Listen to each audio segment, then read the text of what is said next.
Concernant mon rôle dans les échos, c'est mise en situation des étudiants de deuxième cycle en médecine. Je suis là de notre pilote, le docteur Maud Pouillon. On choisit ensemble ou sur proposition de l'un d'entre nous les situations qui nous permettent de faire le mieux s'approprier les compétences de médecine générale par les étudiants qui sont en deuxième cycle, donc n'ayant pas encore choisi leur spécialité. Ensuite, ces situations, on doit rédiger la station écho. C'est une fois qu'elle a été rédigée par l'un ou l'une d'entre nous, on la fait rouler, entre guillemets, c'est-à-dire qu'on va la relire, on va essayer de voir à quel point est-ce qu'elle est bien construite sur le plan pédagogique, anticiper les écueils de sa réalisation. Ensuite, on fait une expérience pilote avec un étudiant partenaire, pour le coup, qui va se prêter au jeu, et le ou les patients partenaires également qui vont être d'une part acteurs de la situation et d'autre part évaluateurs. Donc on joue l'ensemble pour le tester. Et donc là, tous ensemble, on va essayer de critiquer un peu et d'améliorer. C'est un outil pédagogique qui est quand même assez précis et il doit vraiment être rodé en fait. Donc je participe à ce rodage et puis à la réflexion autour de ça. Et une fois qu'on met en place pour de bon le dispositif à viser de former les étudiants d'une part et parfois de les évaluer, eh bien je vais être enseignante évaluatrice en fait aux côtés d'un patient évaluateur et face à un binôme qui est constitué par l'étudiant ou l'étudiante et par le patient ou la patiente acteur ou actrice. Et donc, en tant qu'enseignante du département, classiquement, je coordonne le temps ensuite de débriefing en articulant la parole de chacun pour laisser une place réelle à la parole des deux patients qui sont présents et bien sûr une place importante à la parole du vécu de l'étudiant. Voilà mon rôle, je dirais. Concernant le fait d'évaluer ces étudiants en deuxième cycle en binôme médecin-patient, de mon expérience, il y a toujours eu une plus-value puisque d'une part, je suis la spécialiste de la discipline qu'on enseigne, je suis l'enseignante formée à la pédagogie médicale, je suis là depuis 10 ans, donc je vais avoir ce regard et cette expérience-là.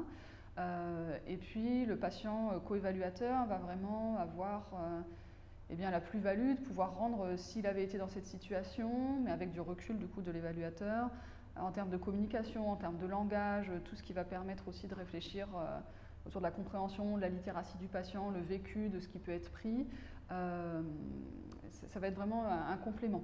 D'ailleurs, ici on parle de tandem, c'est plutôt un trio, puisque le patient également, qui est acteur de la situation, ensuite propose son ressenti, son analyse en supervision à l'étudiant.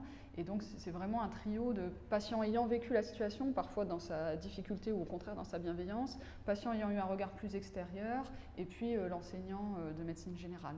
Donc je dirais que c'est très complémentaire et très bien accueilli et très souhaité par les étudiants qui nous remercient chaleureusement et remercient explicitement les patients de leur investissement et des mots qu'ils ont eus pour eux, y compris quand ils sont critiques.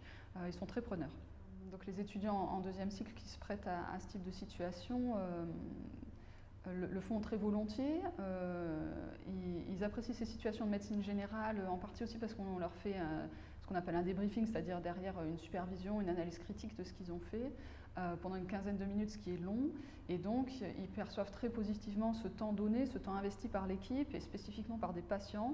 Ils sont très peu en contact avec des patients à ce stade de leur formation, moins qu'en troisième cycle où ils ont des stages toute la journée. Et donc, c'est des contacts qui sont pour eux précieux et qui ne sont pas des contacts de soins, ils ne sont pas en situation de stress, donc ils sont vraiment, quelqu'un est là pour eux en fait, et ils en sont conscients, et ils nous remercient donc volontiers. Bien sûr, ça les stresse un peu, toute situation d'évaluation est stressante, mais là c'est vrai que le fait qu'il y ait un patient particulièrement, qui n'est pas un étudiant qui joue le patient, c'est un patient qui est là spécifiquement, qui a une vraie expérience, qui peut avoir des vraies attentes. Souvent ils n'oublient pas l'évaluation, mais ils avaient l'impression d'y être en fait, c'est les termes qu'ils peuvent parfois employer. Et donc voilà, je pense que c'est un vécu stressant de réalisme en fait, mais du coup extrêmement probablement marquant dans leur parcours, je pense. Ça laisse une pierre quand même, et une pierre dont ils sont assez reconnaissants.